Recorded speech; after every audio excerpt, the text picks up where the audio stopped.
in total for the session. So if your friends are not here yet, let's help each other and remind them to be here. And if the coordinators could also help remind them to get online, that would be great.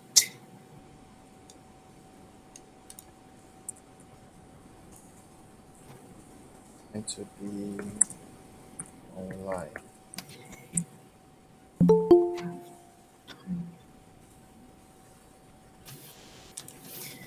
Should we get started? Yeah. Okay. Okay. um, Welcome everyone, and welcome to the workshop Eastern ETAs and first year ETFs. Today we have all the four sites on the East Coast: Taitung, Hualien, Southern Hualien, and Yilan, correct? So this is our Edgar and my first time to meet with the Eastern group. And we're very excited to be here. I know that the training can get long and you have such a busy schedule, no matter you're in the still in the States, or you are in quarantine like me. Um, it must have been really tiring sometimes, but we're going to try to make this workshop interactive, because in this workshop we'll talk about some really basic but very important information to for you to have a better and smooth and a very strong start in the school. So feel free to, I'm sure everybody is very used to online teaching and learning at this point. So feel free to raise any questions in the chat box, or give us any response, uh, either by raising your hand or type in the chat box. Okay, we have more people now. Great. So just a quick icebreaker, not icebreaker, just a question to know. Maybe you have done something interesting over the summer that you would like to share with us. Let's do a quick test run of typing in the chat box by answering this question. Where did all you visit? Where did you visit this summer? And you can type in the chat box. Georgia. Ooh, nice, nice long week of vacation. Australia. Oh, so some people traveled. Oh, more than one person traveled internationally. That's great. This summer, I went back to Olympia, Washington to visit my husband, and we took a week with, of a vacation to Chicago, Illinois. And it was really good. We feel really lucky because the weather was so nice in the summer. It's hard to imagine it and how it's like in the winter.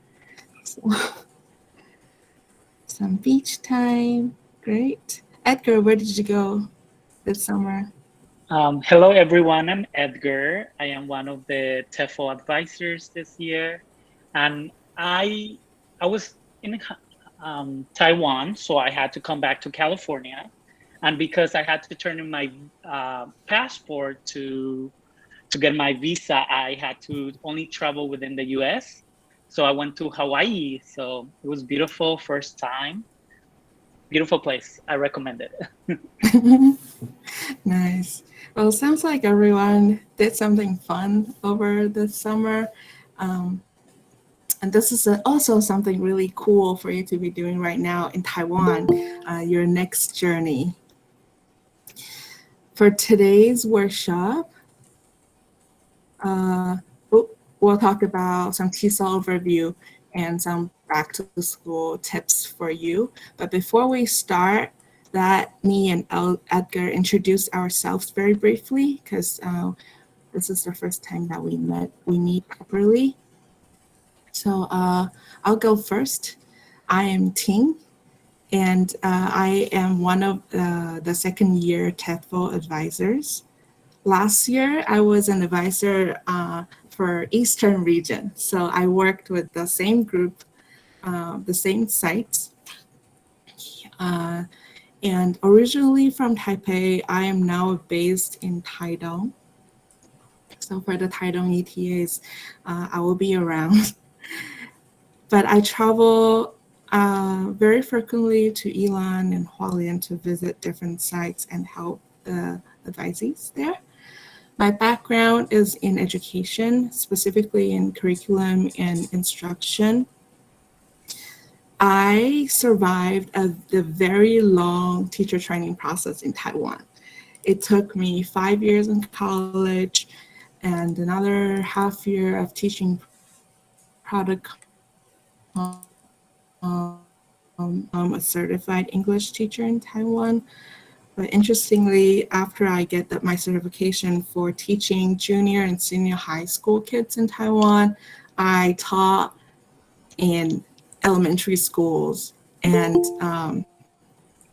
I taught college students after getting that certification. But it helped. Before becoming a TEFL advisor, I worked in different places. Teaching wise, I taught in an international school up in Taipei as an English teacher.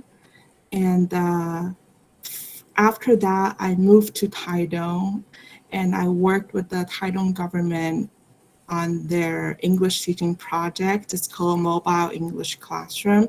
You can see one of the pictures, upper left picture is a picture from when I was teaching.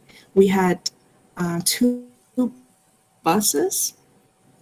For people on the East Coast, if you have done some Google searches, you might found that there are more rural areas, very hard to get to places on the East Coast. So unlike other cities or counties, they could have an English village where students travel from all over to have a whole English learning environment. In Tidal, we have to drive our buses to them because it's such a long county. Yeah, so I worked with the project. We had 2 big buses. The big bus, uh, it opens up like a transformer. We can fit 28 students in the bus. And in that bus, we have an interactive smart board, and we had we used a lot of the VR, AR things to teach English. So that was fun.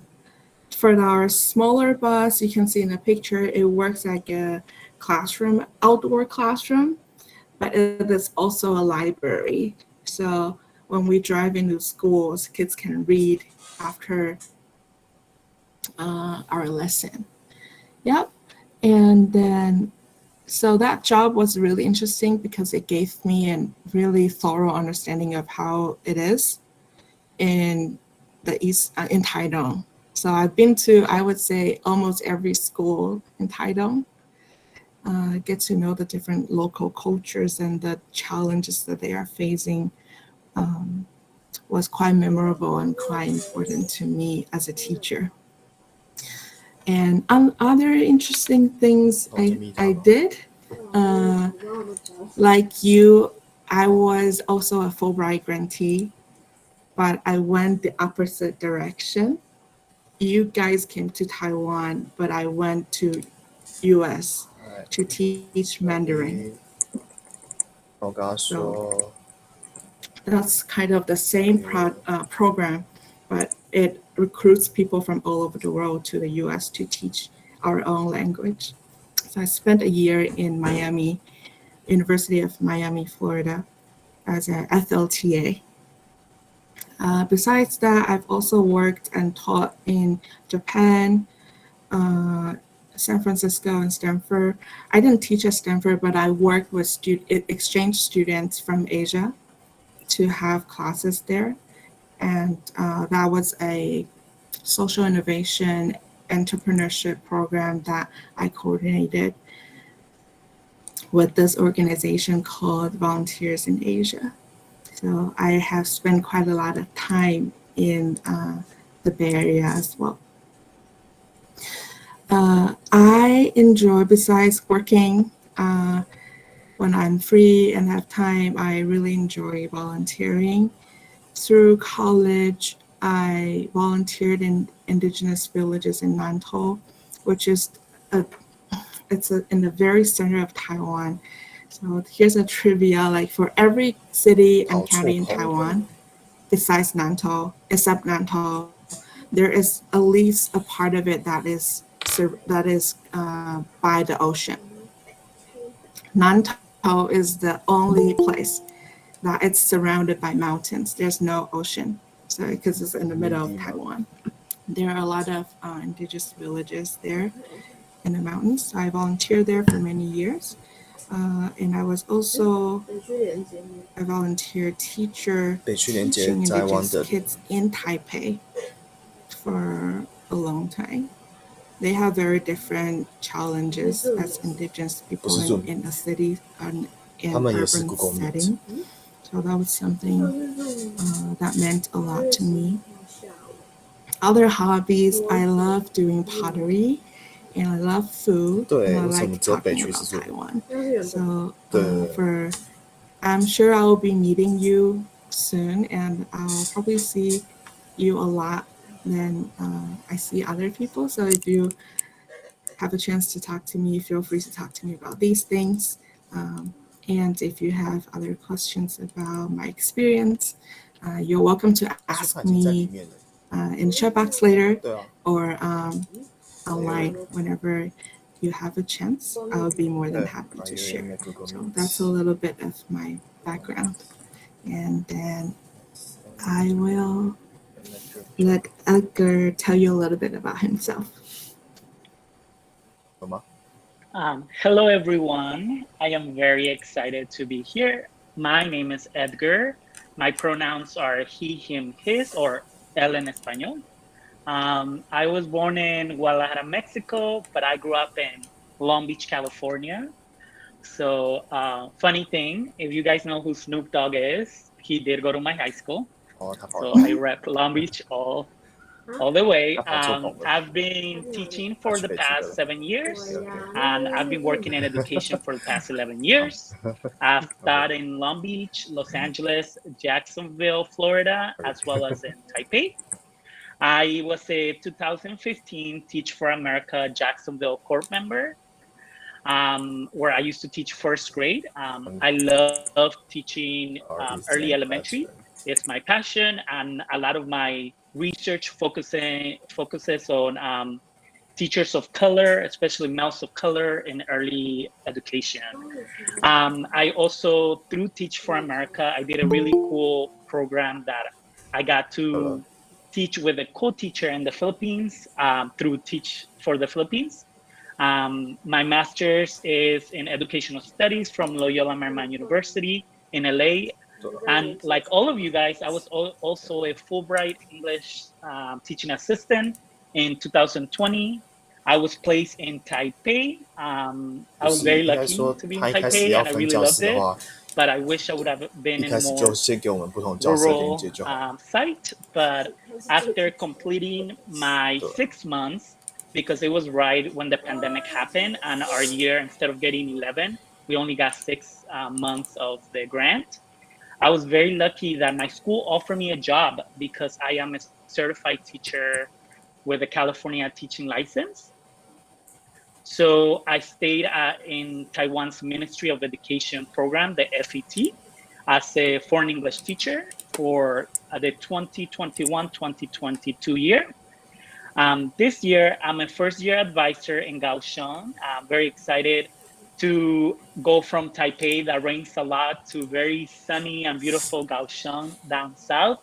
So this Southern California Mexican boy is very excited about that. So most of my teaching experience comes from KIPP schools, which are a network of public charter schools that emphasizes in helping underserved communities. My focus areas in education are student-centered approaches, as well as early elementary education, arts education. I was an art teacher for 3 years, and diverse students, LGBTQ students, students of color. And I'm really just passionate about teaching through a lens of diversity. So 啊，I'm 是 very 新的 excited to advisor get to 哦。know all of you guys through this 我 best workshop 在高 and 雄，是不 throughout 是？the year. And I'm really hoping you guys have a wonderful, wonderful year as ETAs in Taiwan. Edgar, do you know it for the fastest train from Kaohsiung to Taidong, it's only 2 hours. So you're just 2 hours away from the beautiful East Coast. Please visit us. I'll be there. Okay. So we'll get to the topic of today's workshop now.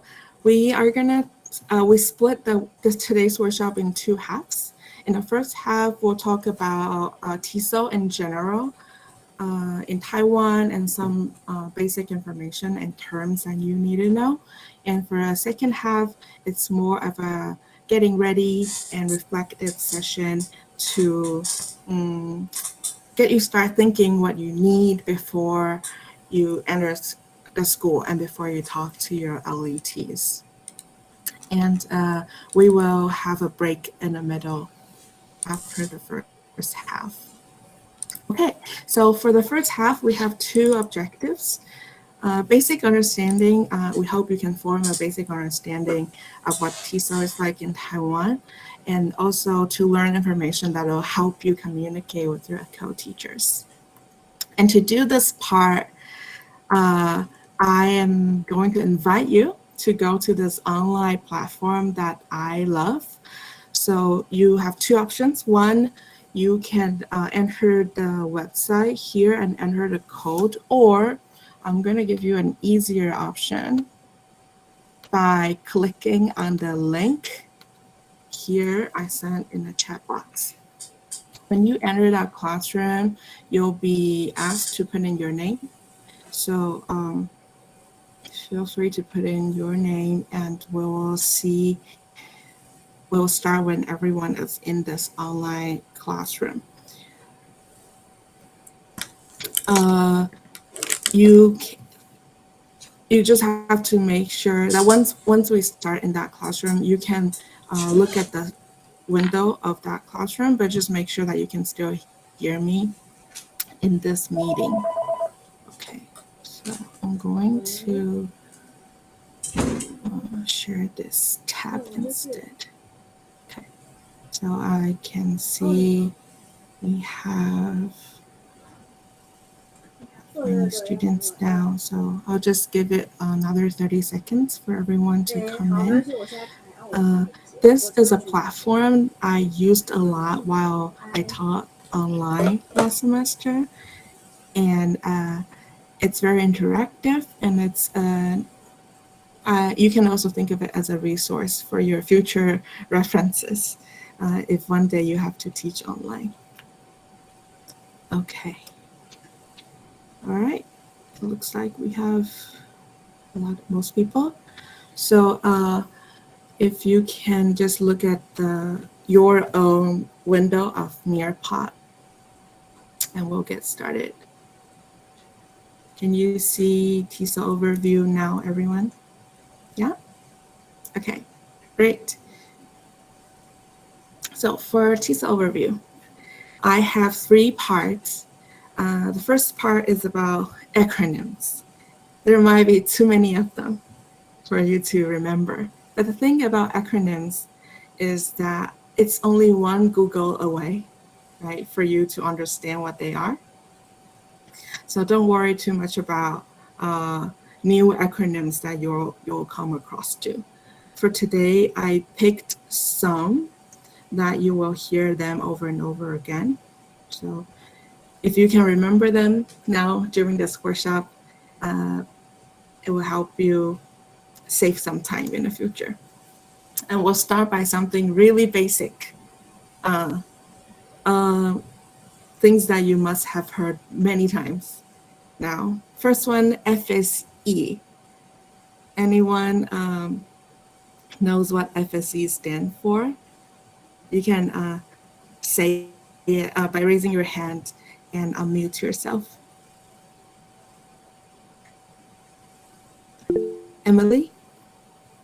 The Foundation for Scholarly Exchange. Ding, ding, ding. Yeah, this is a very important one for you to know. Fulbright Taiwan, and that's the officially registered name for that. ETA is who most of you are, English Teaching Assistants. ETFs are another program that we have with us today. You are the first year ETFs, English Teaching Flagship Program. Okay, these two I'm not going to ask you to answer, but the next one, LET. Anyone? Baker? Yeah, that's local English teacher. Yes, that's local English teacher who will be your co-teachers, but we just use LET as a general term for all the local English teachers in Taiwan. Okay, and the last one, TESOL advisor. Who are your TESOL advisors today? Okay, this is a silly question for you to answer. It's me and Edgar. Basically, our role is to support you in any way we can teaching wise. So we will conduct workshops or we will do your observations. And we are also a resource where whom you can reach out to whenever you have a teaching related question or some challenges that you face in your classroom. So that's us. And we'll move on to other TESOL related acronyms. TESOL itself is an acronym, and it means Teaching English to Speakers of Other Languages. You are now in the field of TESOL, so this is a good word to remember. Uh, another group of acronyms that I would like to introduce are these three. They give us a different context. They give us different contexts of learners, and you will see them quite a lot, especially the first two of them. For ESL, English as Second Language learners, they learn English in order to speak English in a country or environment that use English. For example, if I move, Edgar, is it okay if I share this? You moved to America, right? Yes, correct. So as a kid, Edgar moved to America to immigrated to America. And when Edgar learned English in America, he was an ESL learner because English is used in the environment where he lived in then. But for me, when I grew up in Taiwan, I had to learn English in classrooms. But outside of the classroom, I talk to everyone. I don't have to use English outside of the classroom. I talk to my friends and family in Chinese. So that makes me an EFL learner. I'm learning English as a foreign language. So that's the two words to describe learners. And so you can imagine some there might be different difficulties and challenges when it comes to different types of learners. The students you will be teaching are ESL or EFL in Taiwan. You can type in the chat box. So EFL, yes, because they don't use English outside of the classroom as much as we hope they could, but that's not the reality. So they are EFL learners right now. Okay. And I just want to touch upon ENL because sometimes students know more than one language or two or three languages. So for some students, English is just one of their new languages. So ENL is English as a new language. All right, so now it's a very quick exercise. it's a matching game. So please match the acronyms with the correct description. The description is a little bit longer, so you might have to click on it to expand it to see the whole description. But please match them, and just as a quick check.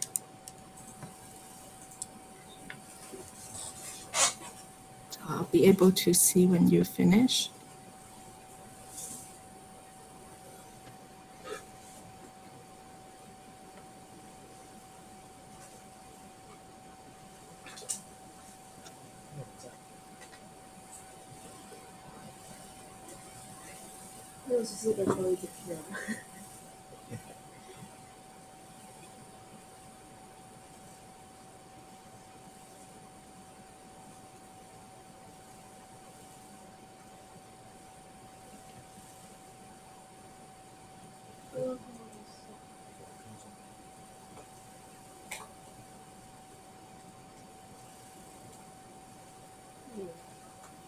Okay, remember for ESL students, they learn English in order to be able to speak English outside of their classroom, because that's the language that environment uses.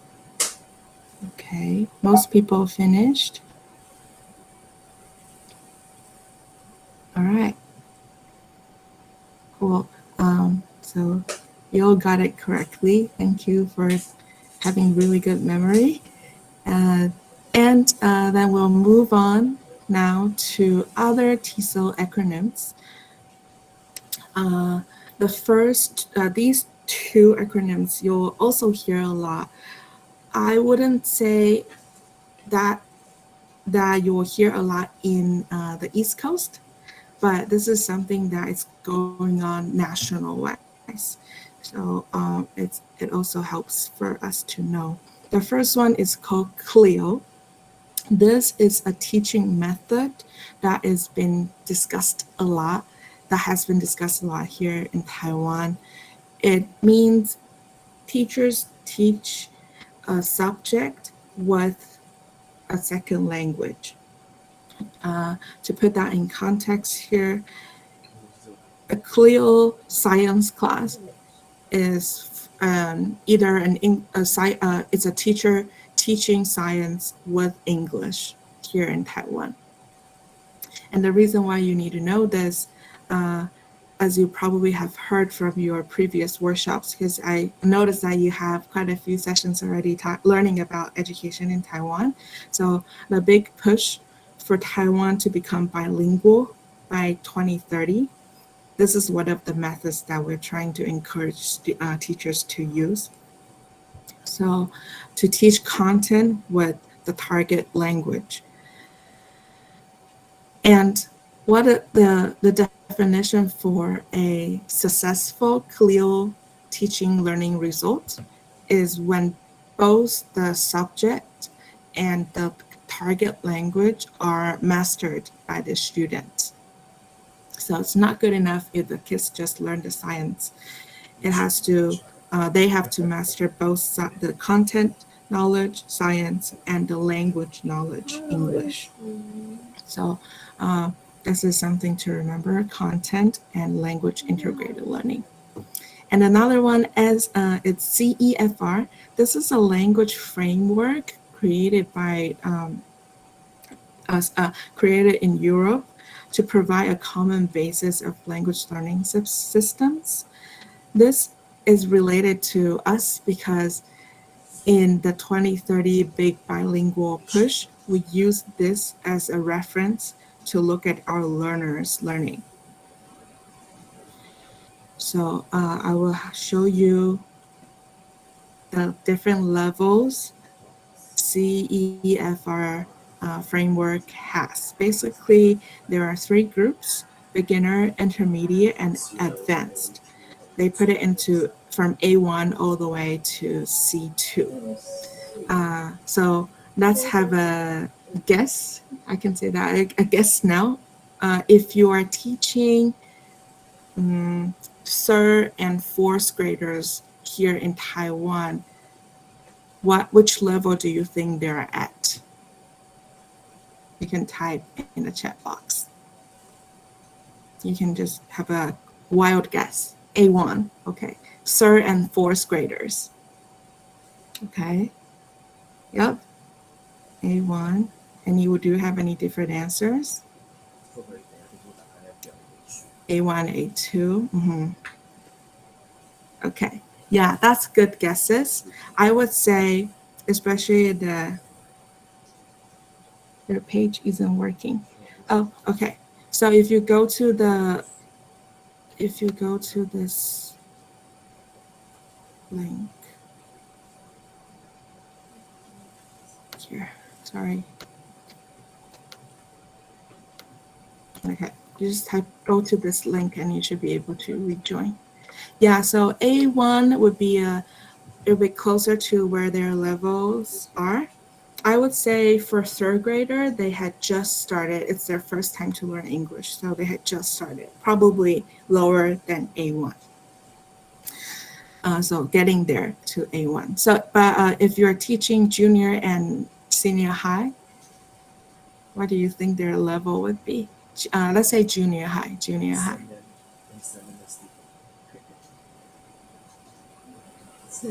B2, okay.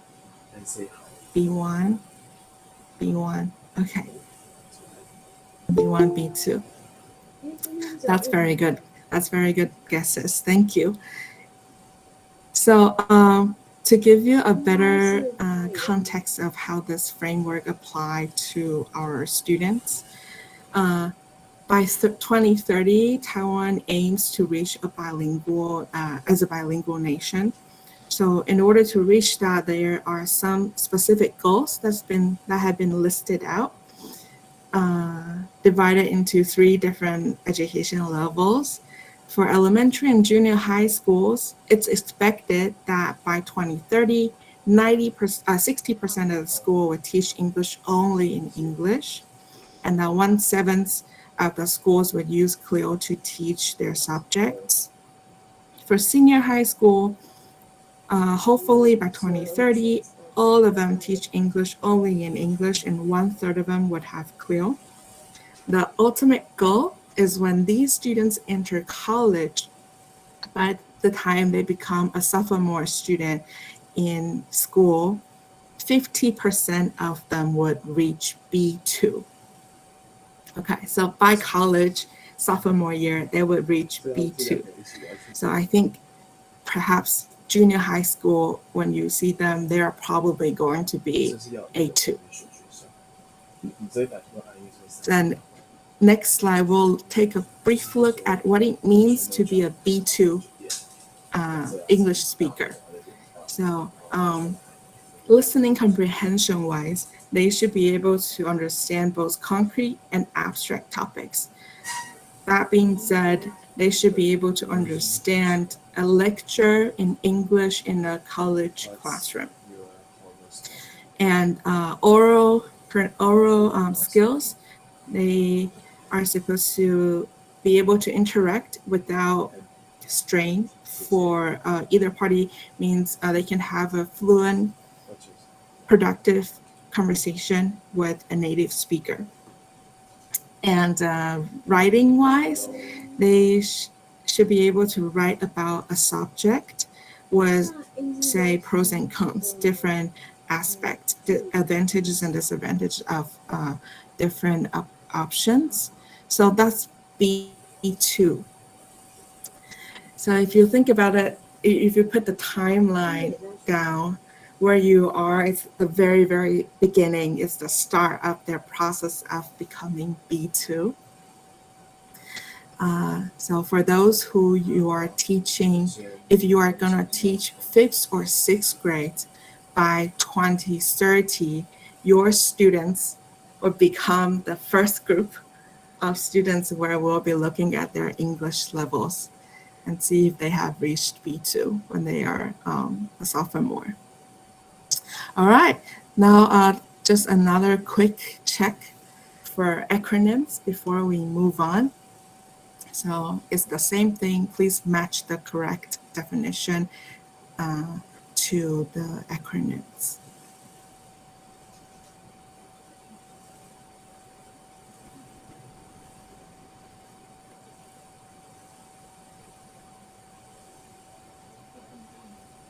目前这个大小看得到吗？还是字条在哪？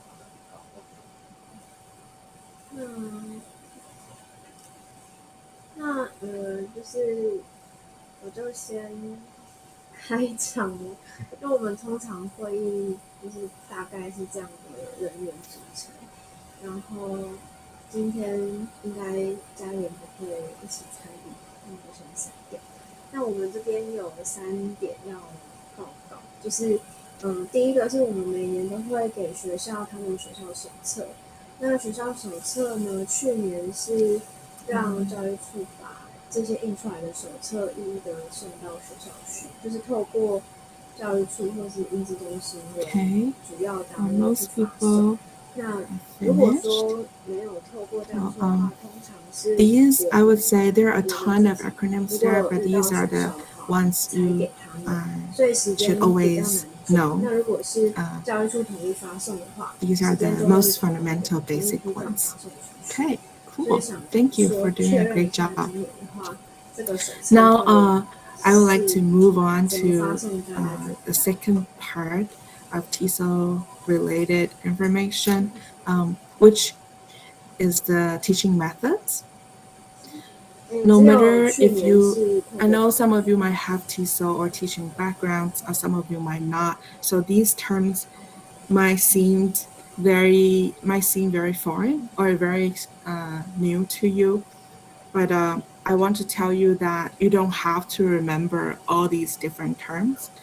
For today, I will really, really 那我 quickly 们 go 有一 through what 个就是 the 每一 key 间学校 element 拿 of 到 each method 手 is. 册的 But 人 at the end 员 of the 和 day, 数量， teaching, 那我 when 们 you are 也是会 teaching, you 轮 need to 对的 utilize 一起 an 分享。 element from here and 然 element 后 from 第二 there. So 件事情就是 when 我 you 们在 listen 8月 to 22号的时候 me 跟师 telling 青 you 会 what 自 they 己和 are, 观 just 众 think 朋友 about, 就会 oh, 有 this is 合作 something I 演 like, 绎 this is 段， something I don't 然 like 后是在 as much, 下午 or 的 this 1 is 点 something I 半。 like to 然 try. 后这个 So 部分其实是 try to 我 apply 们就 that 算自己 into 跟 your 教育教 planning 会这 for the 边有 school year, but 合 you 作， don't need to really pay 然后 attention. And I'm not going 学生 to 的话是1到 test 9 you 年级共30 these 个 names. ETA 现场会带的 There 老 are 师 8 以及 teaching methods 那 that 我们 you 是 might see 想 often 说 in 这个 the 活动希 Taiwanese 望可以 English 发 teaching 新闻稿。 classroom. 那如果说 First 教 one, 会 grammar 那 and 边他 translation. 们 In this 没有 type 就 of 是发 methods, 新 the 闻稿 teacher 的这个 use a 管道 lot 或者 of 是 the 需求 native 的话， language, 那基金会 which 想 means 问 the 问看 teacher will 教育 be 处有没有 speaking in Chinese 机 most 会 of the 可以 time, 协助我们 translating 发 what's 这个新 going 闻稿。 on, 我们 perhaps 可以写好 line 这 by 样。 line, decoding the structure of the textbook and the 嗯 sentences. That's grammar translation. And a direct natural approach means it's an immersive environment where there's no translation of Chinese. You use any way you can to interact with your students with words that they know by showing them your body language or pictures and stuff like that. So these two are the 2 groups that seems a little bit contradictory to each other, but most of the time in your classroom, you'll probably see a mix of these 2. Audiolingual methods uses a lot of 那如 drills. 果我们 They don't 有 care 需要的 about 话， meaning. They 我 don't 们会 care 提早 about 跟 grammar. 议程这边 They 通知。 they use a 那 lot of 最 this 后一件 method 事情 in 是我们8月 military. 15号已经 They will have you 确定有一 repeat the 个学 same 校主 sentence 管 over 会 and 议， over 然后 again 连接在 until 职 it 场中 register 会 with 到 you. 学校去。那这个会议 This 它 is 特别 very 重要，是 effective, 因为学校会在 but 这一天 it's 知道 also 他们 taking 的 away 班 a 级 lot 会 of 不 the 是哪一 context 位， of the 然后也在 language. 线上见面， 有一些互动， I'm gonna 所以学 skip 校会需 community 要出 language 席。那之 learning 前 by 的工 talking 作 about 因 total 为发 physical 送时间 response. 离现在有一点时间， This one, you 所以我 use 们 a 会 lot of your 在大 body 的时候再 language 提醒 to 学校 show 一 your 次。 instruction. So if you 然 want 后 your 还是 students to 会有一 raise your 点担 hand, 心，如果有些学校他们没有派人 in 参加这 elementary 个上 school, 会 you 议 don't 的 have 话 to tell them ，ETA 可 to, 能就没有人会 you 认 don't 领 just want to repeat, raise your hand. 所以就 You can 是 just show them by raising your hand. 可能就是 Use your 我们 physical 在群组通 body 知，然后 language 看 to 是不 show 是 them 可以 what you're talking about. It works 请那 also very 个 well 教育 when 处这 you're 边帮我们 introducing 在 a 简单发一个 vocabulary, 公告提醒 combining 学校。 them with some action 然后 that helps 因为 students to 好像是会 understand 需 and 要一个名 remember. 单， And I would just talk a little bit about text-based. For text-based learning, Taiwanese teachers like to use this a lot too. With this teaching method, you give students a meaningful task. And what is a meaningful task? Making a phone call, writing an email to your friend, or creating a menu for your restaurant. These are all meaningful tasks where they can apply in real life. So they will be prompted with these tasks. And while doing these tasks, they will be learning English. So here are some just very common things. And for the rest of the year, you'll have a lot more opportunities to discuss more about them. So we'll just stop right here. But I want to provide you with a folder of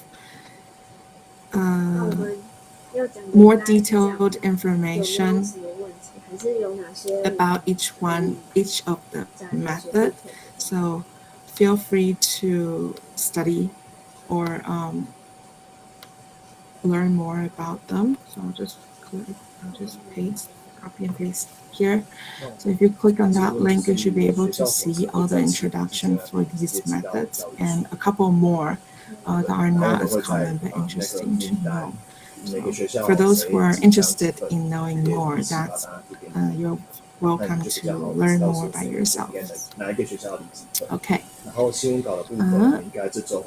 And then on here, on your Nearpod side, you should be able to see some slides, and each slide has a very brief introduction about the different methods.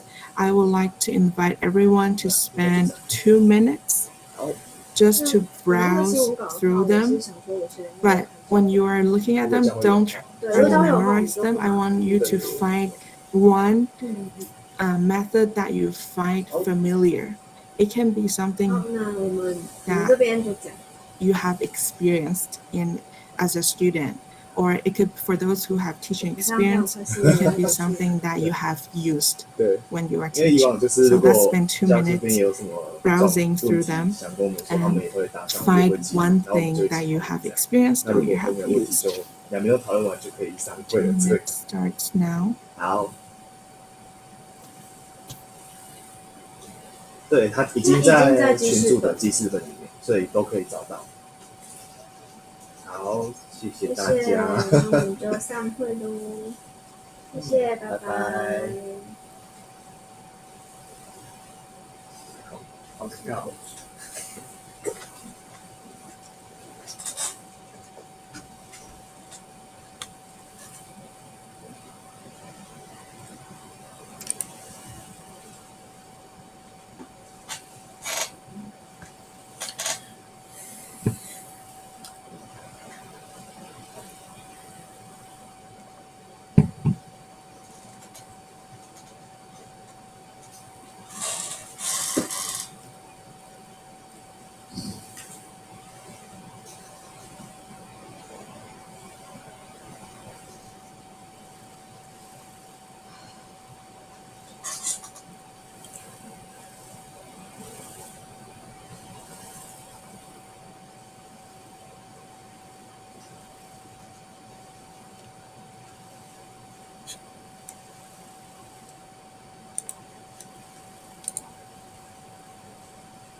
Okay.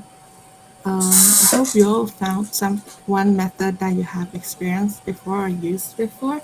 Now I would like to invite everyone to share what you found. So share that one method that you have been taught with or you have used and just type the name here on this collaborative bulletin board. And if you have a very specific situation that you use that method for, you're also very welcome to share with us. Grammar translation. Okay. And for people who have finished, if you see someone's answer that you like a lot, you can like their post. Maybe not so much for this question, but that's a function that I like. I can. Oh, I have used English translation, so I can like it. Language teacher would speak to us in the language and expect us to speak it in class. Yeah. So there was take that for example. In our English class, we'll be using English to teach English. So that's more like a. I think it's more like a basic principle, but in the natural approach, that's emphasized to create a whole English environment. Okay, blend of all the grammar and translation, not clearly one or another. I use direct method for my Russian language classes in college. Wow. Yeah, that's exactly. Thank you, Mitchell, for sharing. Yeah, using the everyday objects, the things that they can see, and maybe a lot of the visual aids for them to connect what they know to the new language. Yeah. So cool. Thank you for these all very good answers. While studying Latin, I spent last year memorizing long vocabulary list and grammar rules. Yeah, so I'm not saying that grammar translation is bad. Sometimes it's a very efficient way. So as you enter school, you'll find how tricky, how difficult it is to find that balance between the two languages in the class. And you should, it can also spend some time to observe when your LET will just transfer from, say, a community language learning environment to grammar translation. Okay, cool.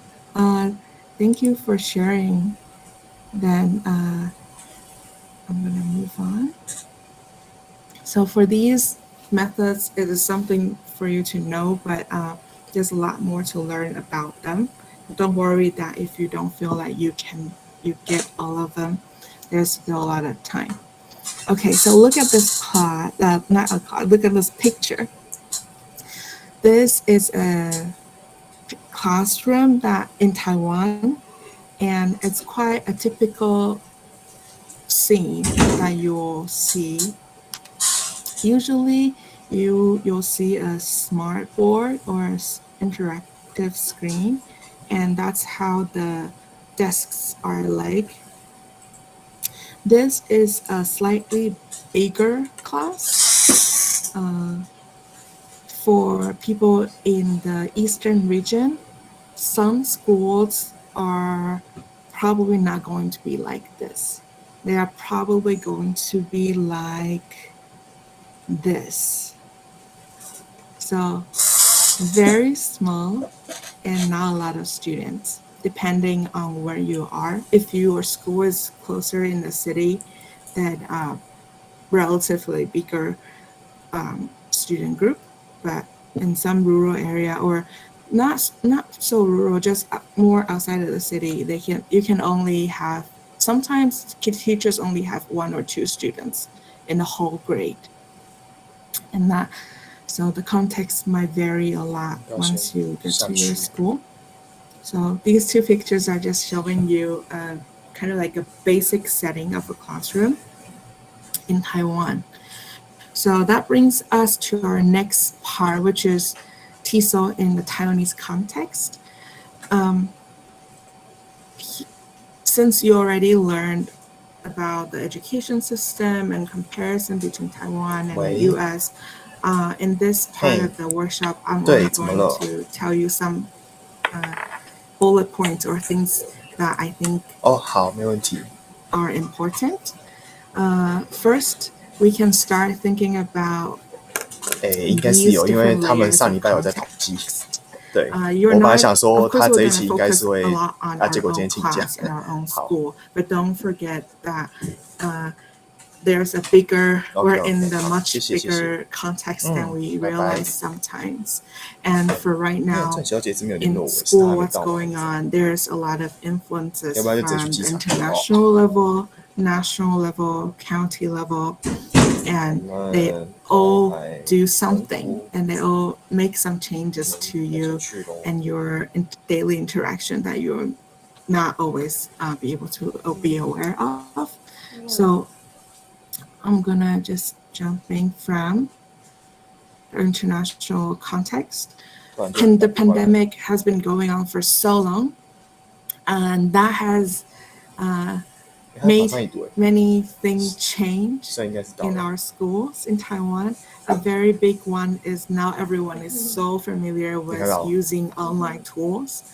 So when you're designing your future lesson plans, you can think about or ask what online things that they know. So far, we still teach with a mask on.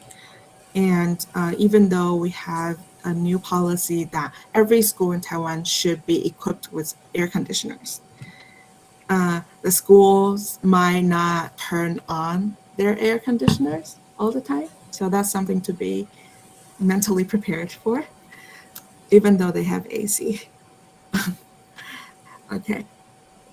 And then national level, there are two things I would like to mention. And the first one is the 12-year basic education. It's something that's relatively new for a lot of the teachers still. It was implemented officially in 2018, so it's only been less than 4 years. The three big goals, the three core values are to encourage students to take initiatives and to engage themselves with the public and to seek for common good. These three are very vague, but that's the big umbrella that triggered all of our curriculum change. So when you're teaching, it helps for us to come out and think about, oh, am I helping my co-teacher and students to reach those three goals? Something else you might want to know about our 12-year basic education is that English learning starts from grade 3. Some schools, they would start early, but that's not the official requirement. What's also interesting to know is that there are also kids are required to learn their native language from grade 1. In the East Coast, you'll be exposed to many different cool native language classes. Uh, if your school has indigenous students, there will be their native language classes offered to them. There may be Hakka, Taiwanese, and a ton of other indigenous classes. So the former ETAs, they would join the classes if they have time and learn another language with them, and that's really cute. Okay, so another thing is about the bilingual initiative. This big push has also made many changes in our education.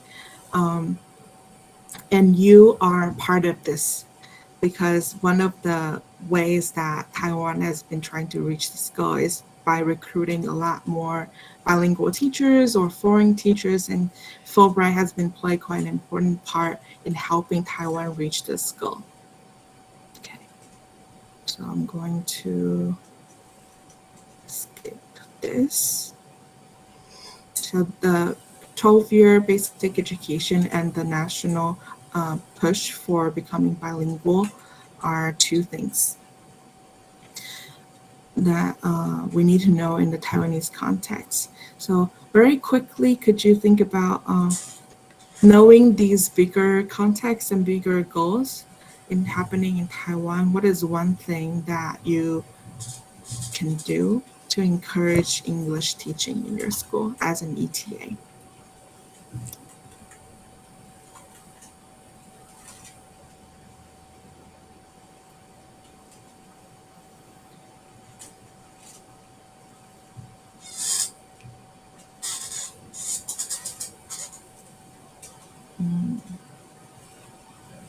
And we can take some time to read other people's answers.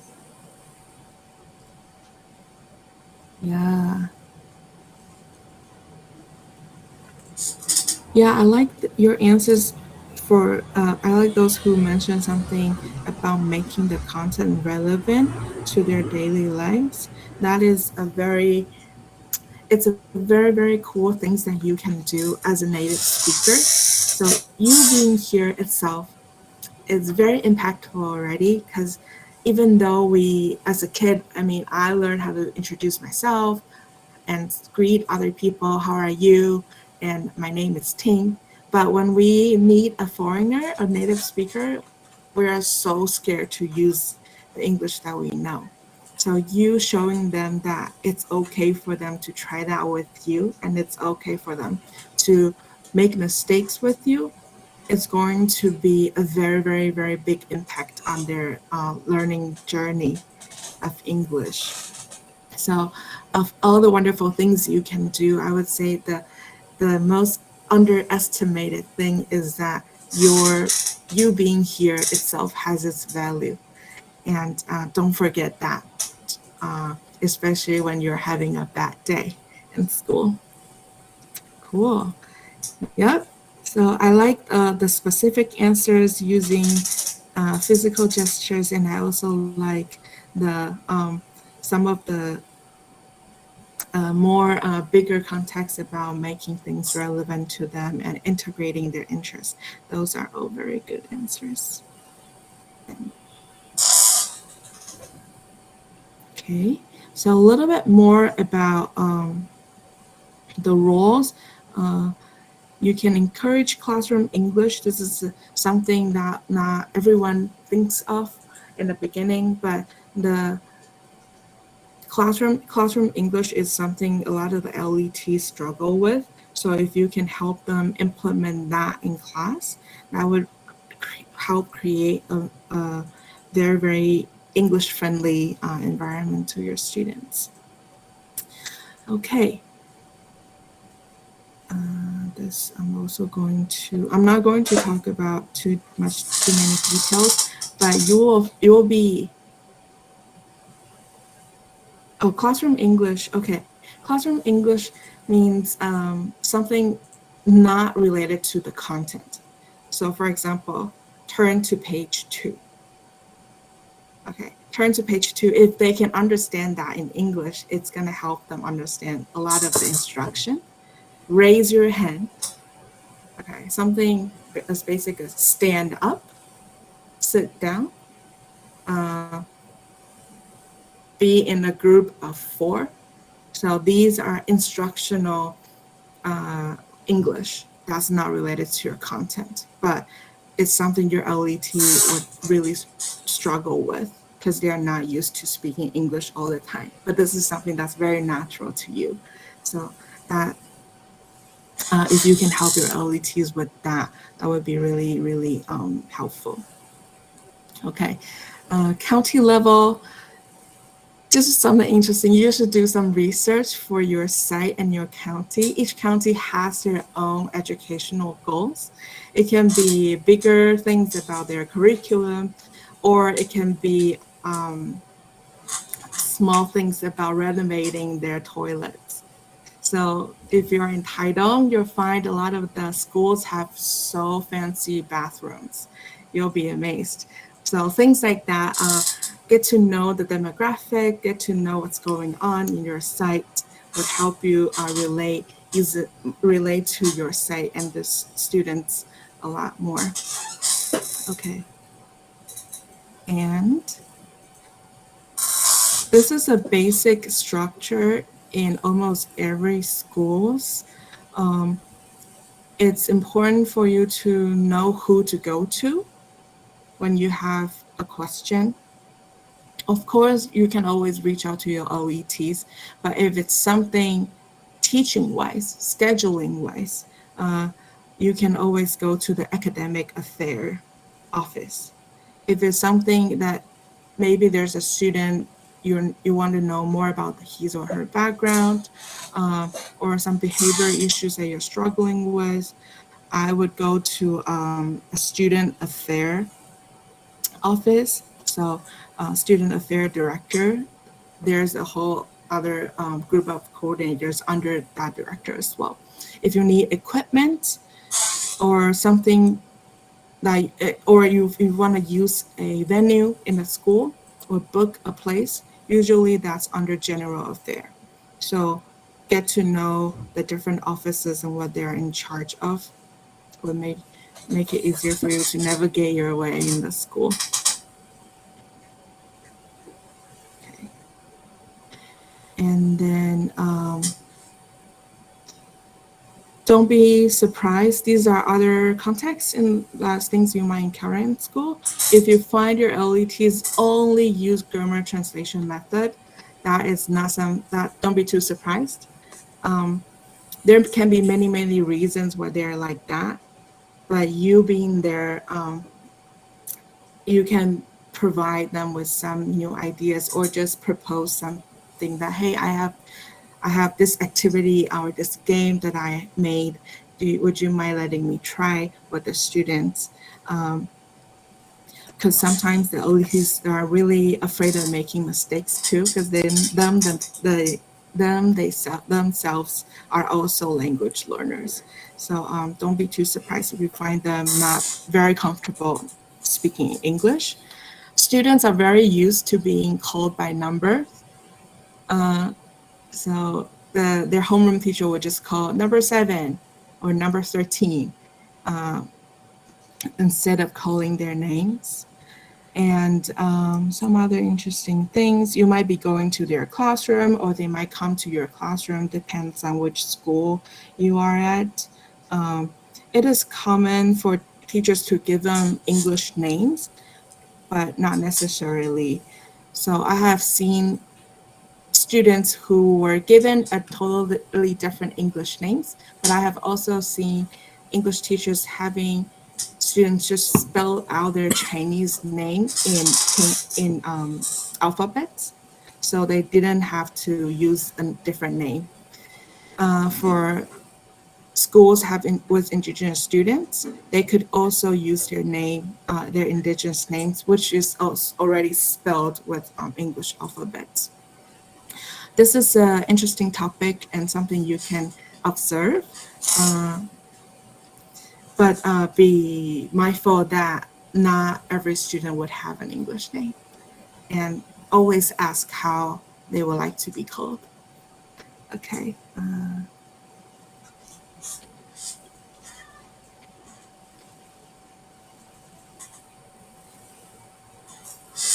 For textbooks, you'll find there are mostly these big sessions in one unit.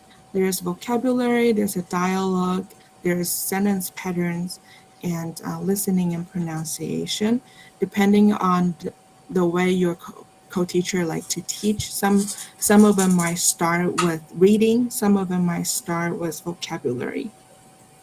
So if you have access to textbooks, you should be able to find all these sessions.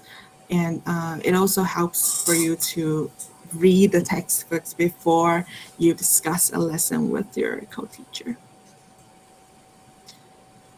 Okay.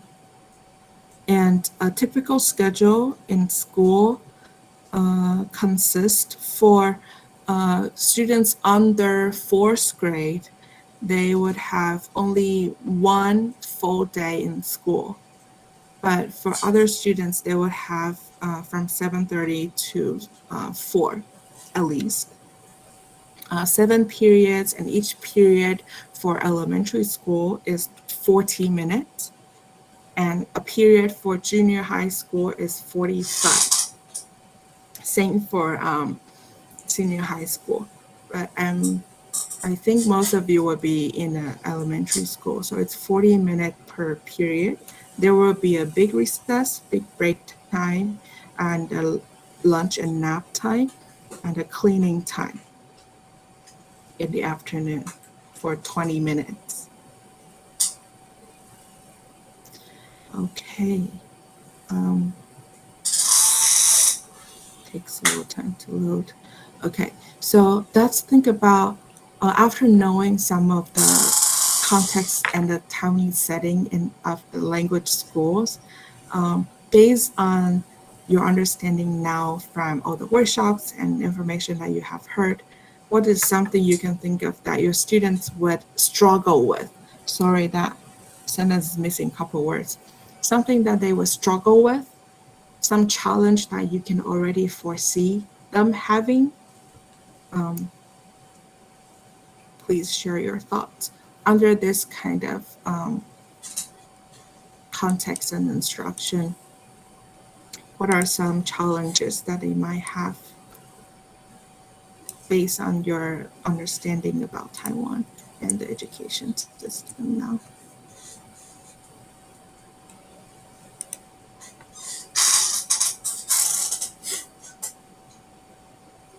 Burnout. Yeah, long days for our students. Confidence. Mm, yeah, yeah. Yeah, you have captured really key things about our students. First one is confidence. A lot of our kids are so shy, but not because they don't want to be your friends or getting to know you. They are shy because they don't want to make mistakes. They don't believe that they could make a conversation even though they have learned everything that they need. There is a very big disconnection between school and life outside of the school here in Taiwan. So having you interacting with them, it's almost as important as outside of the class as in class. In class, if you can help them understand one thing in English, that's going to change the world for them. Because imagine, I mean, I couldn't imagine when I was a kid if there's a native speaker telling me something and I actually understood and I can say it back or I can show my teacher I can do it. That's going to make a whole lot of difference of how I think about English. So boosting their confidence is always something you can offer them and helping them bridge that disconnection between school and life outside of school. Yeah, spontaneous conversation. A lot of pressure to give the right answers. Yeah, uh, like I said, the teacher training process in Taiwan is super long. So people who survive that are very good students. So I'm not trying to give myself a compliment, but I'm saying it's a very natural thing for teachers to feel like they have to be perfect, especially in Taiwan. And that idea goes to their teaching and also influence their students. And in that environment, they wouldn't feel so comfortable making mistakes. So having an outsider, having a new face, you have the perfect opportunity to change that, to show them that it doesn't have to be like that. Great. Yeah, so spend some time to know your learners. If you can, remember their names as much as possible.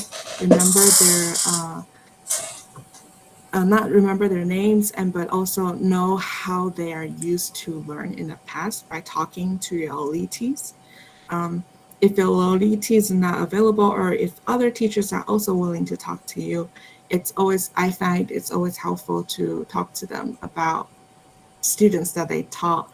These students, their former teachers, how they think about them and what were their characteristics like, and then create opportunities for everyone to understand and to see by using different strategies where we will cover later in the school year.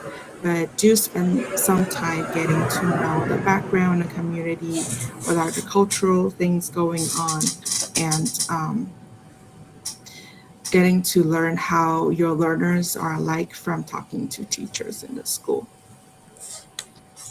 Okay, and that brings me to the end of my part. I have prepared a very quick recap game for you. Uh, so we've learned terms, we've learned some concepts. Uh, let's try to refresh our memory together by playing this game, you should be able to choose an avatar and put in your name. So if you can do that, and that's all me at the beach.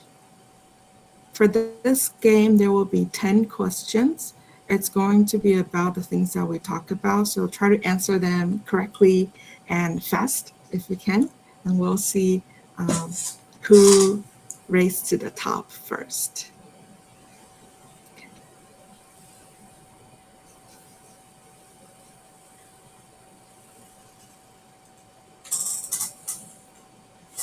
We have 20 students with us now.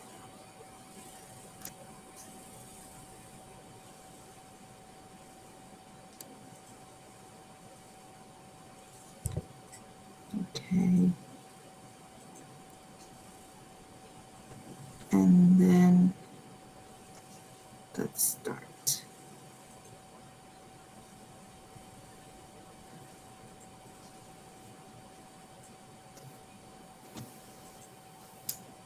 What's Taiwan's goal for 2030?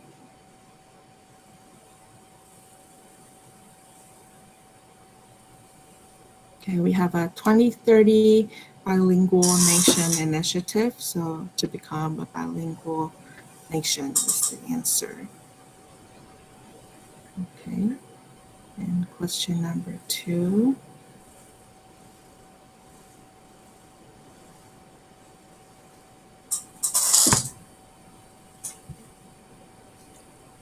What does CLIO stand for? Content and language, content and leadership, creativity and language.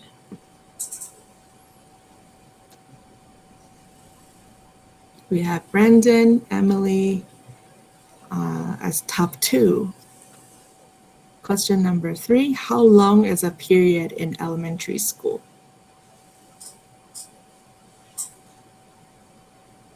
Wow, very close in your point. Yeah, 40 minutes for elementary school.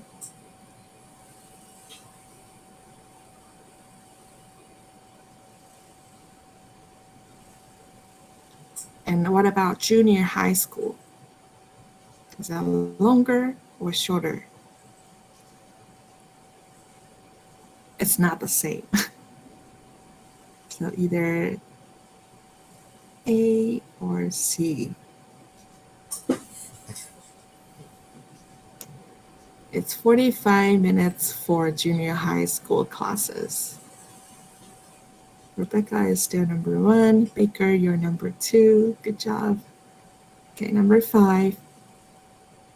This is just a true or false question.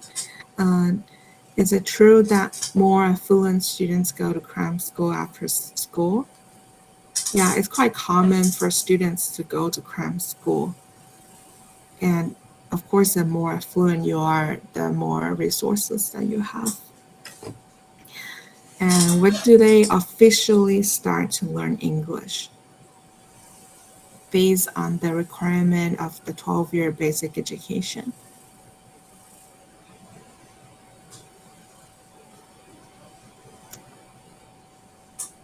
Some schools might start early, but officially grade 3 is the first time they have English classes.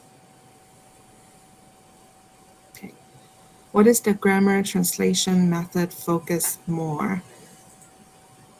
Is it the fluency, as long as they can speak and communicate ideas is okay, or does it focus more on accuracy? Accuracy it is. Okay.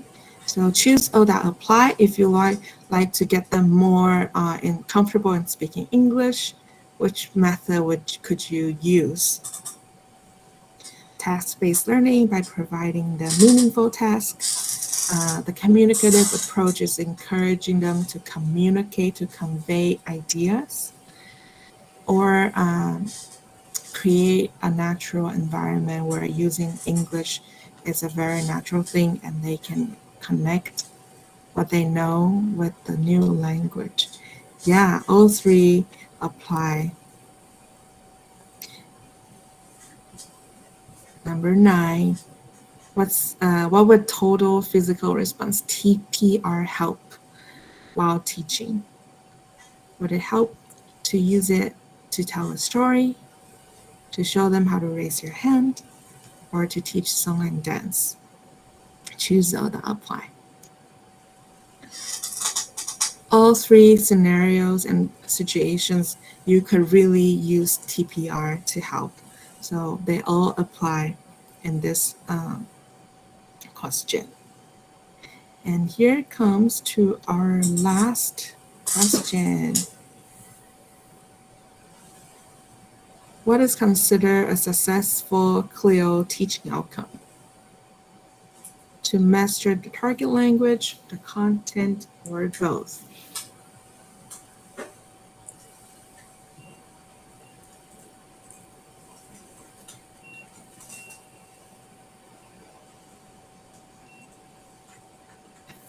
Okay, congratulations to our winners on the leaderboard. Emily, Rebecca, Ben, Matt.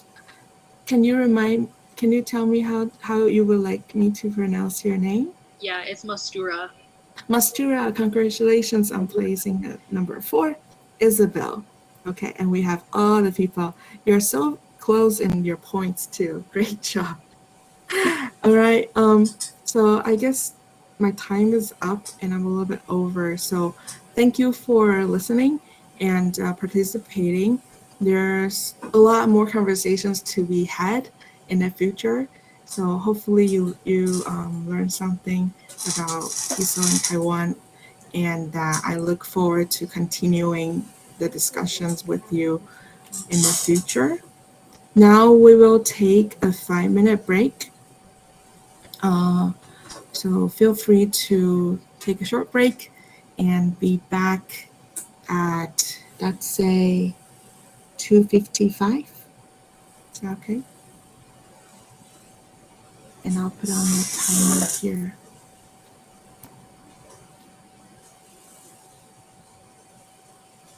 A minute.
Should we starting? Okay. Well, hello everyone. I hope everyone had a good break. Once again, my name is Edgar, and I am a first year TEFL advisor in Kaohsiung. So for the remaining of this workshop, I wanted to give you guys some very practical back to school tips. And we're gonna get to do a little bit of reflection. So hopefully you guys have a really good start to your school year as an ETA. So next slide, please. So welcome back to school. So our objectives are to strategize on how you guys, ETAs, can have a strong start to your school year as a Fulbright grantee, and to reflect on best teacher practices to help develop leadership and professional skills. Next slide. So you made it, you're a teacher. So I have 3 teacher quotes here. If I could have you guys popcorn read them. So just unmute yourself and read. So if I could have a volunteer read the first one.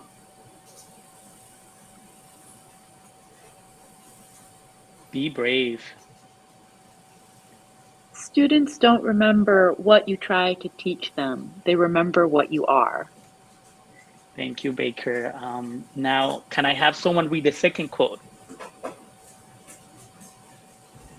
If you are planning for a year, sow rice. If you're planning for a decade, plant trees. If you're planning for a lifetime, educate people. Chinese proverb. Very good. Thank you. Thank you for being brave. Can I have a third volunteer?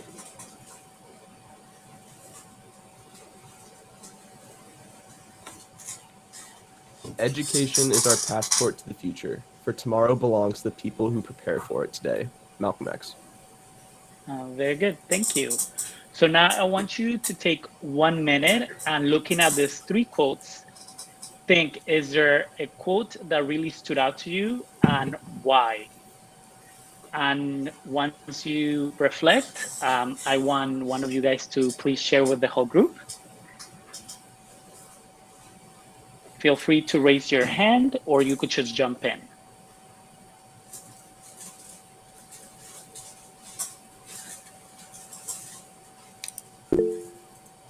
Okay, let's go, Olivia. Yeah, hi. The Chinese proverb resonated with me because oftentimes people come and they're there for only a certain amount of time or like present in the moment and then they leave and don't think about something ever again or don't think about the impact that they had. And it's important as a teacher to realize that you may be coming and going, but things you say and the things you do will have impacts after you leave, especially as ETAs. Thank you. Yeah, that's beautiful. You have such a huge impact to the students that you're going to be teaching in a couple of weeks, and you have no idea even how much of that impact it is until you experience it. And probably you'll take some time once you get back to the States or next year, and you'll reflect on how much impact you had on the students and how much impact those students and the communities that you're going to serve are going to have in yourself. So I have a couple other hands that were raised. So Nicholas, can you go ahead? Yeah, I think the quote that stood out to me the most was the first one. There's often like a lot of focus on content and like what you teach, but I think like the quote that's much more important is like values that you try to instill. Yeah, thank you for that reflection. You got a little cut off. Sorry, were you finished? Sorry, Nicholas. Yeah, sorry, I think my Wi-Fi's been cutting in and out.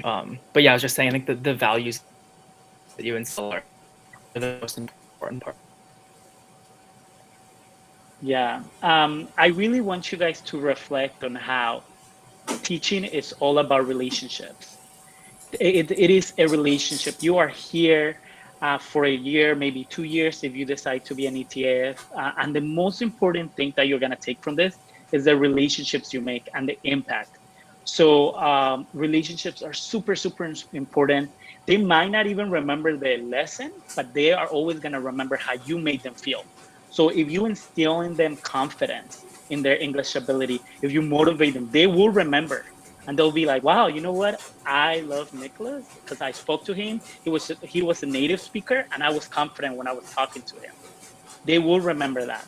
So never forget how impactful you are when you're walking into that room. Have a positive attitude, be welcoming to all the students because they are going to remember how you made them feel. Not so much the content, we forget about that. But thank you. Can we move on to the next slide, team? So as we are reflecting on the beginning of the school year and how you're going to be as an ETA, I'm going to model because the good teacher always models first on what we ask our students to do. So I'm going to model some of my strengths and reflect on last year, what I did well as an educator, and then later what I didn't do so well. So let's start with my strengths. So last year as an English teacher in Taipei, and by the way, this is a picture of me, my first year as an ETA. The first week I arrived to my school in Taipei, they told me I was gonna be in a skit in front of the Taipei mayor. And I was like, what? What do you mean I'm gonna be on a skit? And they're like, yeah, and the news are gonna be here. But that was a really fun experience that I got to do my first week as an ETA. But anyways, reflecting on my strengths. So last year, I felt like I had a really strong classroom management system.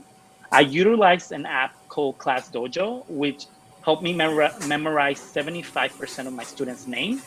And I taught at a school that had 600 students, and I taught every single student. So 75, I have really bad memory, y'all. So for me, that was like, it's not 100, but it's 75. So Class Dojo, I recommend it because you get to see their names and you give them points or take away points. Don't take away points, just give them points. But it helps you memorize their names.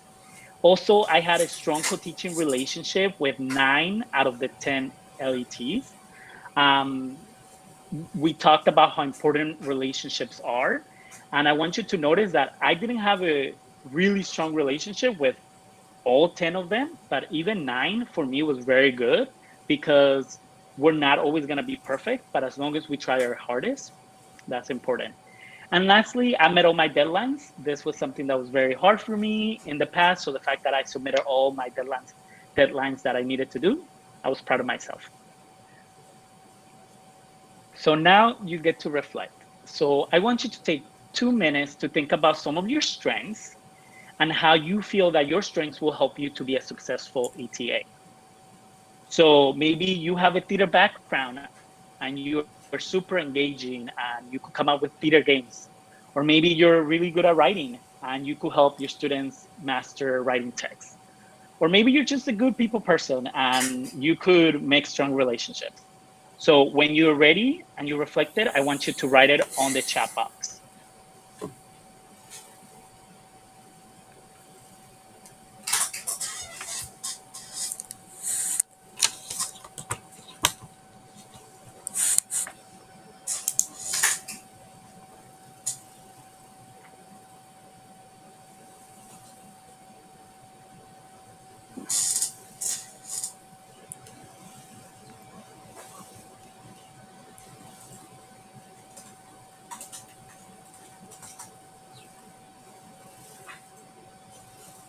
So people are energetic. Thank you. That's amazing. Flexibility. Ooh, super important. I love that.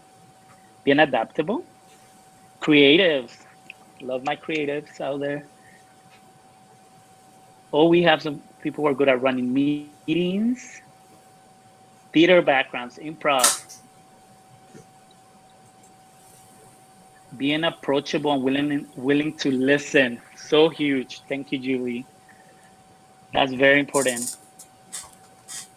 Care about students, high energy, to connect to students. Okay, thank you. These are all great reflections. And if you have a teaching background, amazing, bring that into the classroom. But if you don't, remember you have all these experiences and all these strengths that are going to help you be an incredible ETA.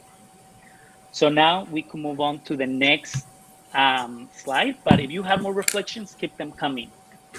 Okay, so now I'm going to reflect about my 2021-2022 school year, what I could improve on, because no one's perfect and we are in this journey to grow as individuals. I myself, I'm in that journey.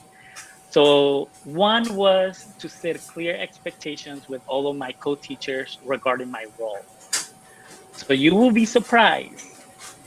You will think that you're coming into a school and your LETs or your co-teachers know exactly what your role is, but sometimes they're still trying to figure it out. So I would recommend for you to sit down with them and say, what do you expect me to do? Like, what is something that I could help you with? And have a conversation, because I feel like a lot of the miscommunication sometimes happens in just lack of on lack of clarity. Just sitting down and talking. Remember, they're people too. They make mistakes. You're a person too. You might make mistakes as well. Just try your best and have that conversation. Two, creating more effective lessons for my grade 6 students. So I'm an early elementary teacher. That's where my passion and my niche is in. Last year, I had to teach 6th grade for the first time ever. And I had very animated lessons, I think, for for young learners. So my 6th graders were like, dude, I'm not into this at all. They were too grown up for me. So I had to grow and learn how to be more chill with them. And lastly, showing up to work early every day. That's a struggle for me. I am a night person. I'm a night owl. I am not a morning person. So I'm being real. That's something that I struggle with. So let's do the next slide. So now reflection time. I want you to take 2 minutes to think about what you're nervous about for your first year as an ETA. So what are you maybe worried that might, be something that you might need to work on this year? So I want you to reflect for 2 minutes, and when you're ready, write it on the chat box.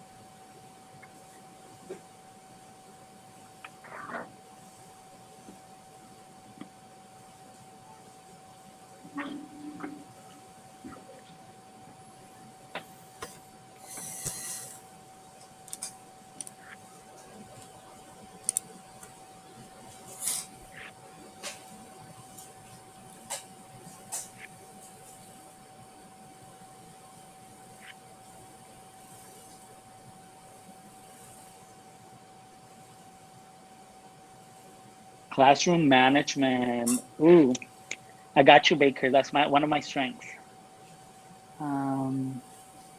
Connecting with students, living up to LET. Disappointing my LET. Oh, don't feel. It's okay to be nervous about that, but I'm sure you'll do great. Not knowing the native language. I don't speak Mandarin myself, so I can understand you being nervous about that.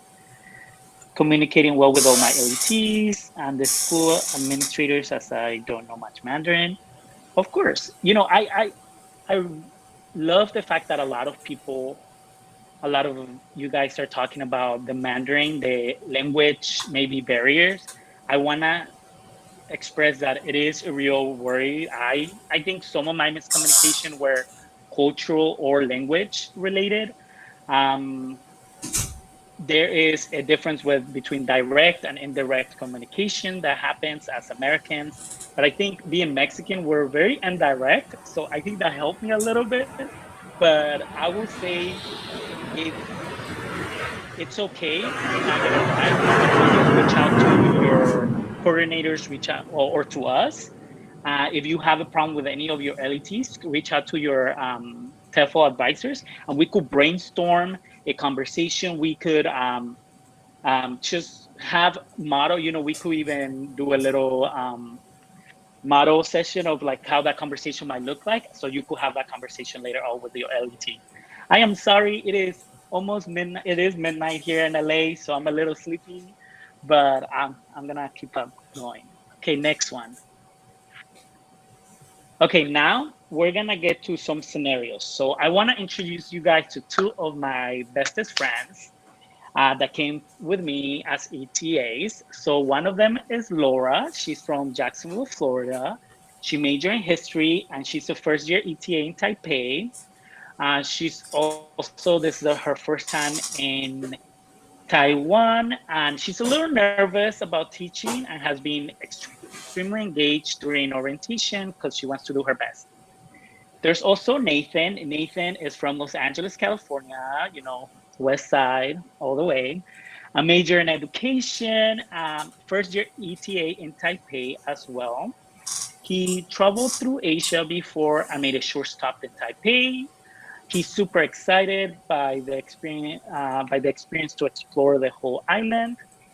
And he is confident in his ability as a teacher because he studied education. So next slide.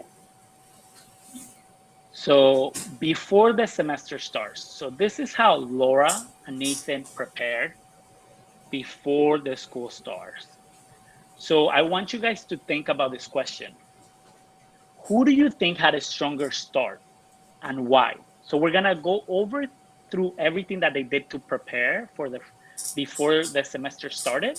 And let's find out if Laura or Nathan had a stronger start. So before the semester starts, these are the things that Laura did. She met with her co-teachers to discuss co-teaching strategies, classroom management, a reward system, routines and procedures. She also went to school and she got her class books that she was going to be teaching so she could look over the material. She also got the roster. She prepared an introduction PPT, a PowerPoint for the first day of school. And she also planned her first lesson just in case to be ready the first day of school. She also toured the school. She went up to the school. She went and visited the classrooms where she'll be teaching the first day. She also asked, where do teachers get lunch? And then some of the teachers told her to bring her own dishes, her utensils, her dish soap, and a sponge to wash her dishes when she's done eating. She also asked what supplies are available to her. And she also asked how to request or make copies in her school. And she also figured out how to commute to school. So whether she's taking public transportation or she's walking or scooter, because she actually went to school. So that's Laura, and this is Nathan. So Nathan reached out to his LATs online to set up a meeting, but the co-teacher responded she was too busy. Nathan decided to wait until the first day of school. He thought that it was probably better, she's too busy, so I'm just gonna wait. Since his LETs didn't mention anything, he didn't prepare a PPT or an introduction presentation. Because of his previous experience, he's confident he could come up with something on the spot. So he's like, I studied education. I don't need to prepare something. I could just come up with something. But he used Google Maps to estimate his commute and also used Google Maps to find out what businesses, restaurants, Bushy Bonds, 7-Elevens were around the area. So now, based on what Laura and Nathan did, let's have a discussion. Who do you think had a stronger start? And we're gonna share the slides with you right now in case you need them, if you need to see them again. So who do you think had a stronger start? I want you to take one, and here are the slides. Oh, those are not the slides, sorry. Let me.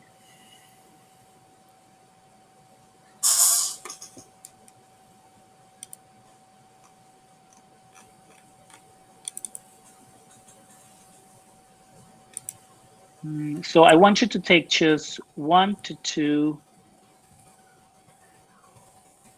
minutes just to reflect and think, who do you think did better? I hear a lot of Laura, but if you need to look back, I hear is the, oh, thank you, Ting. Okay, now I heard a lot of Laura, but I want people to actually unmute themselves and tell me why. Why do you think Laura had a better start? Feel free to raise your hand or just jump in.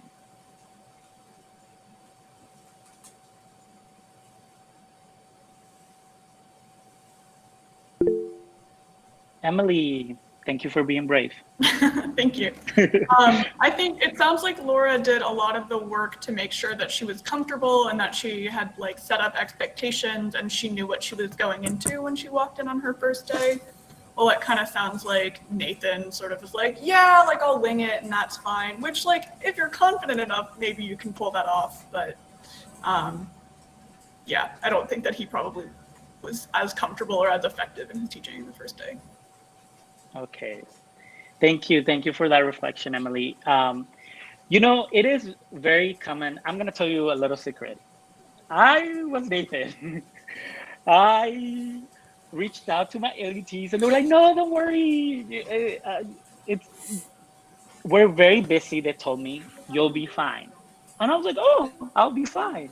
And I was like, I was a teacher in LA. I've been teaching for a minute. I'll be fine. And then I show up the first day and they're like, are you ready to teach?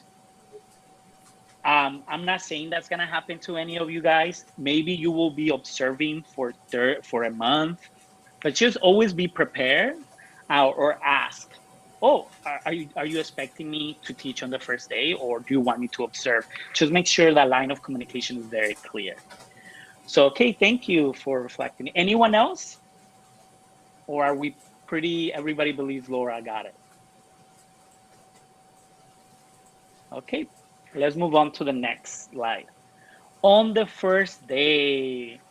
So I love this interview. I don't know if you guys seen it, but it's a kindergarten. The reporter asked, are you gonna miss your mom? And he's like, no, and then he starts crying.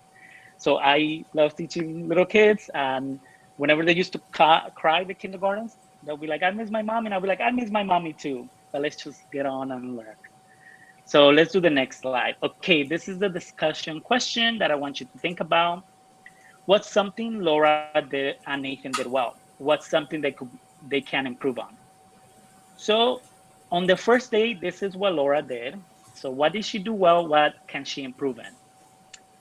She went to sleep early and arrived to school early to help with classroom setup.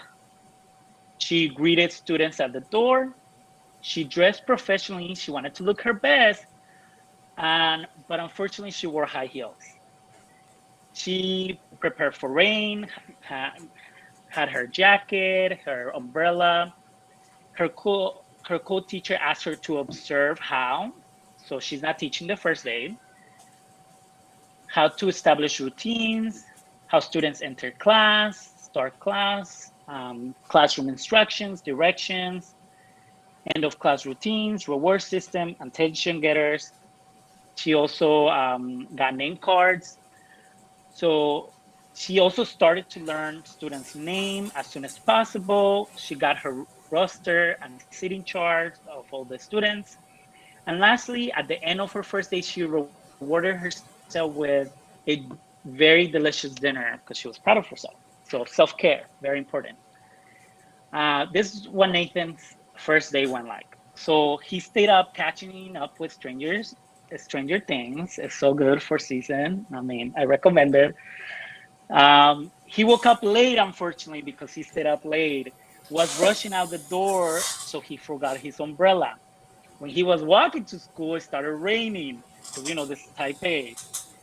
He unfortunately also arrived late at 8:05, and he was walking to his office. He ran into the principal. I'm gonna tell you, you know how I mentioned that I needed to wake up earlier and show up on time?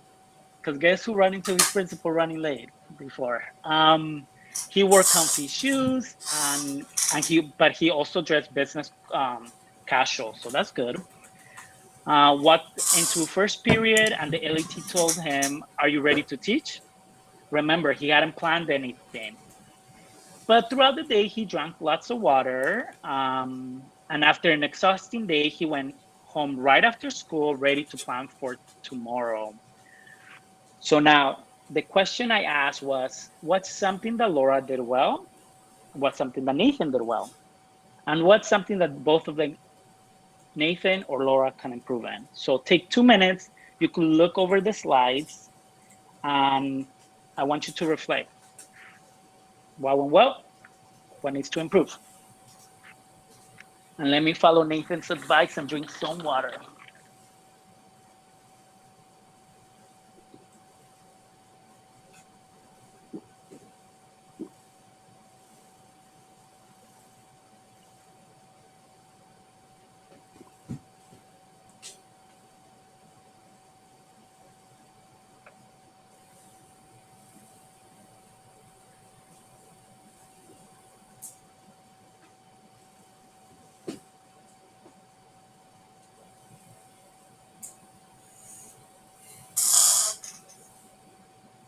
So if you are ready to share, please raise your hand or unmute yourself and tell me something that Laura or Nathan did well.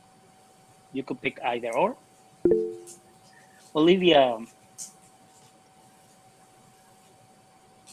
I think both in their own way did well kind of, in saying this is what I can control, this is what I can't control, and learning from it. Like, I doubt Laura will wear high heels, and Baker went home to plan. So, we can only control so much. Yes, thank you for your reflection. Yeah, I mean, this is your body. You could wear whatever you want. It is your choice. But remember, you'll be there all day. So be comfortable. Wear anything. I have a friend who's like, Edgar, I could run in high heels. And I'm like, okay, do you? More power to you. If you feel confident, do that. But if you don't feel confident, please don't do that to yourself. And yeah, thank you for sharing that, Olivia. Both of them stayed flexible, and Nathan learned from his mistakes. He was like, let me go plan. Anybody else? Now let's do someone that they can improve on, or something that you notice that maybe either or you could choose?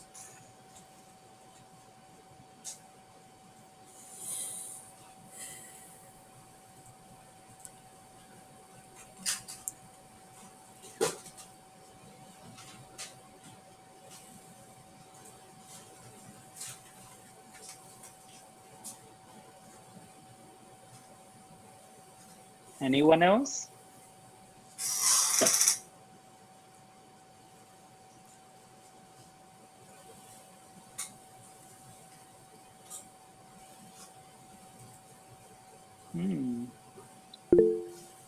Thank you. Jump in, Gabrielle. So Laura did pretty great preparing for the school day the day before. Nathan definitely could have done more in terms of self-care and setting himself up to be present in the first day of school.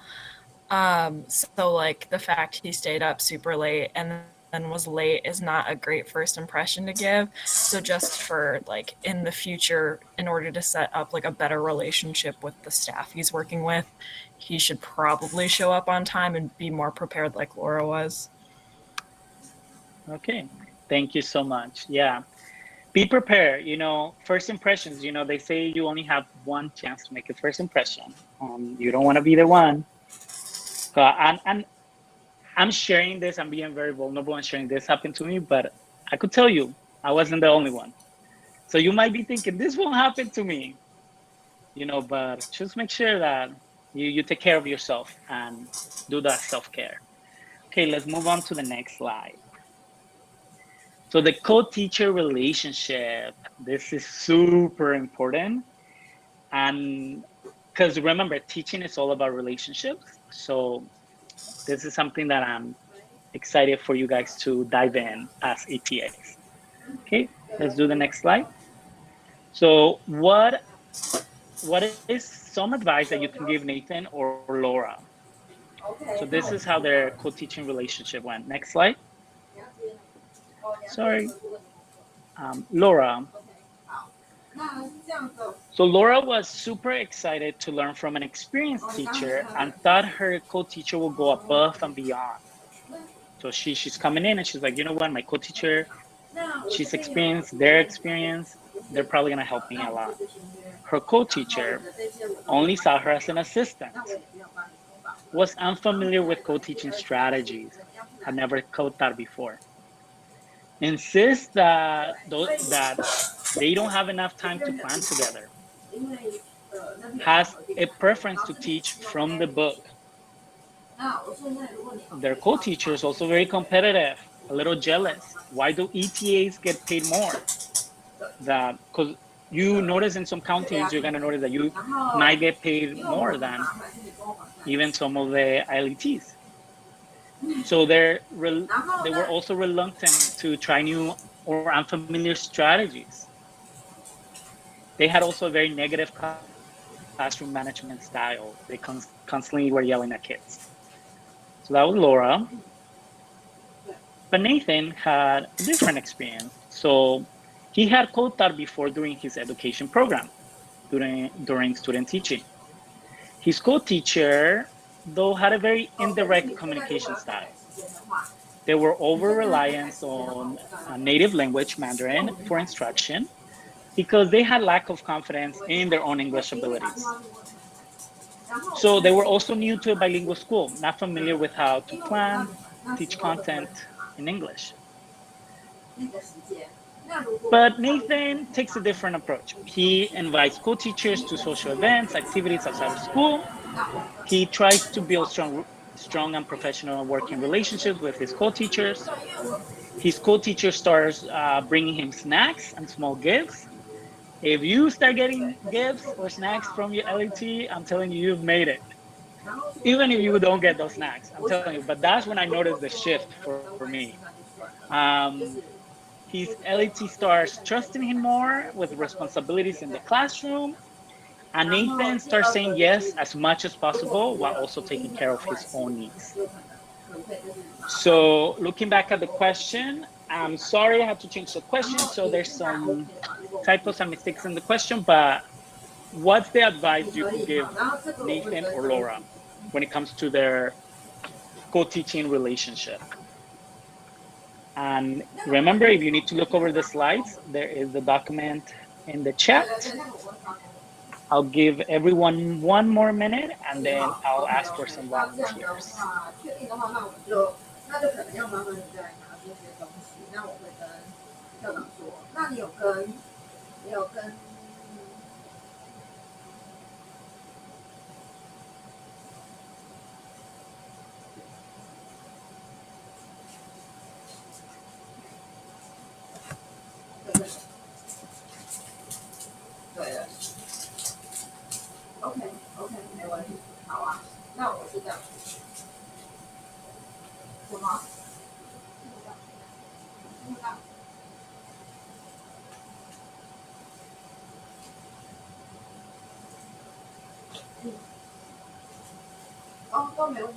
Okay, I could have a volunteer. Thank you, Baker. Can you go ahead and mute yourself? Yeah, so I was thinking just a little bit about Laura's situation, which I think seems pretty challenging, and there's maybe some hostility from her let. And I was thinking just like, I think depending on how the relationship evolves, like first starting out just being very warm and empathic, and seeing if you can kind of like get them to come around that way. I think there is a lot of injustice in like someone who has been trained in Taiwan being paid, being trained, for many, many years as a teacher, being paid less than ETAs and ETFs. And so, you can kind of acknowledge that and acknowledge that unfairness and sort of show empathy for that frustration and just try and get to know and understand this person, and be warm with them as much as you can. But while also maintaining like your own sort of boundaries and not accepting sort of disrespectful treatment and being very clear about that. And if it reaches a certain point, bringing in your coordinator and saying, hey, I'm really having trouble managing this relationship. Do you have any advice, or, how can we make this situation better? Thank you. That's a great reflection. So you touched on being empathetic. So because it is a relationship, it is a working relationship that you're gonna have for 11, 10 months. So you wanna have a good relationship. You don't want it to be very difficult for you to go to work every day. But also setting some boundaries. Remember, don't share anything you don't feel comfortable. So LETs are people too. They have lives. You don't know what they're going through. You don't know what their situations are. So showing empathy, but also keeping a very professional relationship and only sharing what you feel comfortable. Did you know where you? Okay, that's a really great question. So the question was, do LETs choose to take ETAs? Not always. Most of the time, they're assigned ETAs. So you gotta understand, some of them, this is the first time they've ever worked with a foreign English teacher, or maybe they worked with an ETA last year and the ETA didn't do such a good job, or was maybe a little rude, or so. They also have past experiences that make them be like a little iffy of you. So you have to come in honestly with such a positive attitude, be empathetic, like Baker said, but at the same time, don't overshare. Just get to know, observe a lot, watch a lot. Don't come in thinking like, oh my God, I'm gonna change everything. I'm gonna just,